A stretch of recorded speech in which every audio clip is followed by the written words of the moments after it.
Recovery is beyond beautiful. It is freeing, it is self-affirming, it's beyond words. It really is. When you've been sick for so long or even a short period of time, it's hard to realize what it's like on that other side.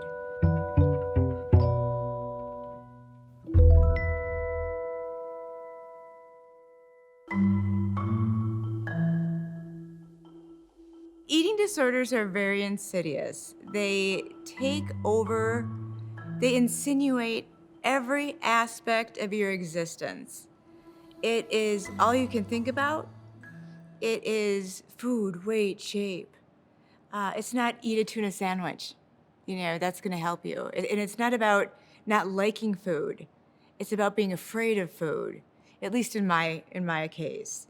And it was body dysmorphia. So when I did look in the mirror, I didn't see what I actually looked like. I saw something very different. Well, I have a few diagnoses, in fact. The first being anorexia nervosa, chronic major depression, panic anxiety disorder, and PTSD. The first time I was hospitalized in the emergency room when I was 13 years old, and the ER doctor treated me with contempt. He came in and he said, "You are wasting my time. There are people that come into the ER that are sick and they're not making themselves sick." So I was devastated. My first experience with knowing I needed help. I didn't choose this. No one would choose mental illness. So I became pretty jaded and I would say skeptical.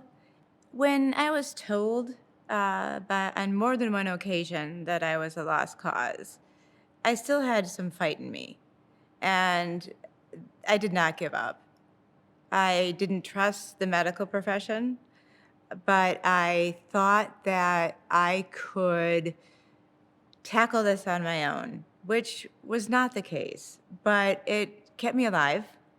I did have hope that somehow I was gonna beat this until I thought, the darkest of days overcame me and I needed help. The effects of anorexia have been long term. I have osteoporosis, losing hair. Kidney stones, for example, was a repercussion because of lack of calcium. My kidneys were failing. I had coded once because, again, my heart, it affects every organ in your body. When you're starving, your body starts to eat itself. I was cold all the time because your body prioritizes it's the needs of what it needs to survive. So some of those basic essential things that you would expect disappear as your body tries to save itself. Anorexia has the highest mortality rate of any mental illness. So I was forced almost into a situation to seek medical attention. So from there, they referred me to this gentleman who wasn't taking any patients. Well, I thought I'm going to give it a try. And I called him and he answered his phone. So, and now he has gray hair from working with me. So, but he quite literally helped save my life. It took some time to develop trust, of course, and to start out knowing that I wasn't a lost cause and recovery was indeed possible. It was, oh, so life-saving, as I said. And I still see him to this day. So to keep my keep me grounded, um, and manage my symptoms because I was very fragile, very sick, and absent of any even willingness to trust. So I have the benefit of being treated with evidence-based care, real facts and information that are true and valid.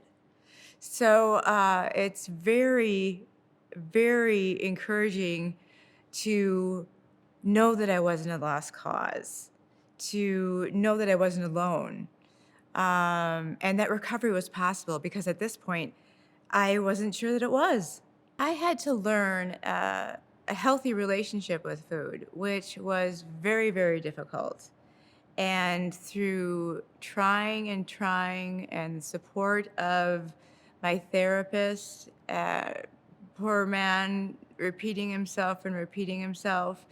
And I knew on some level that when I was too weak to get off the couch, this wasn't right.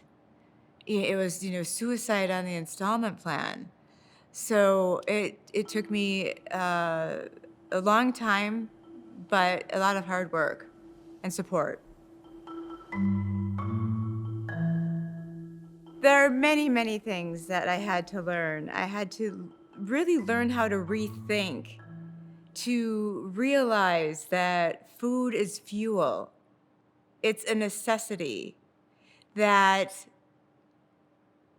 what happened with the PTSD didn't define me. I had to learn how to work through that through, talk therapy, but also leave that in the past because I didn't want it to steal any more of my future. I mean, I was afraid to lick a stamp.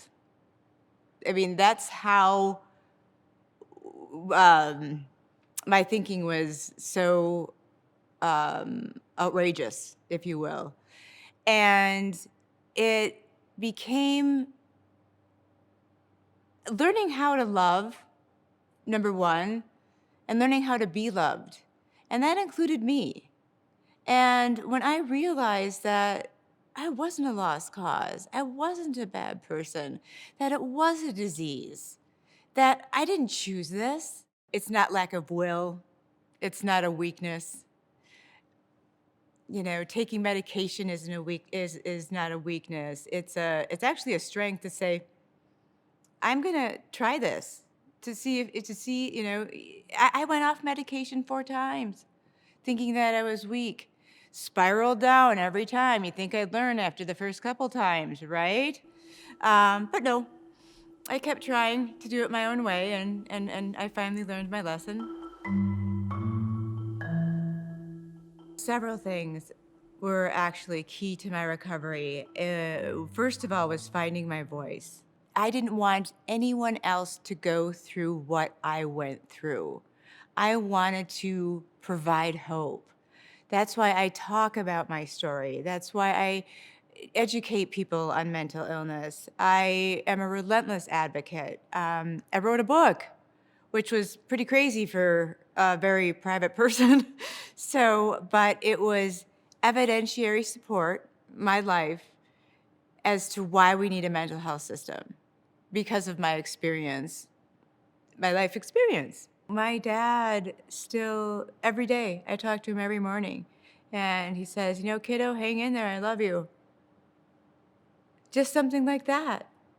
Knowing that you are supported and that, and sometimes, admittedly, if my weight goes down, people will say, Lise, you know, check in with yourself, use those coping skills. Don't, and through learning those skills, I'm able to catch it.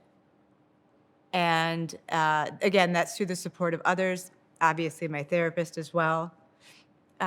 So it's very hard. It's a very hard disease to, and it's very different, even from person to person with eating disorders. So to say what worked for me may not work for everybody, but the basics are there. Recovery is not linear. It's a roller coaster. And so if there's anything I could really instill is that if that dips down, that doesn't mean that it's over. It's not linear. For example, the pandemic really challenged my symptoms because it is like throwing kindling on the fire for those with mental illness, and we are going to see a historical wave. If not, we're seeing it right now, and we need a mental health system and people that can help people that are suffering find their voice, reassure them that they're not alone. Recovery is beyond beautiful. It is freeing, it is self-affirming, it's beyond words. It really is. When you've been sick for so long, or even a short period of time, it's hard to realize what it's like on that other side, where you can enjoy the leaves on the trees and the wind blowing through your hair when you're driving in your car. Recovery is beautiful, and no one's a lost cause, so we're all in this together.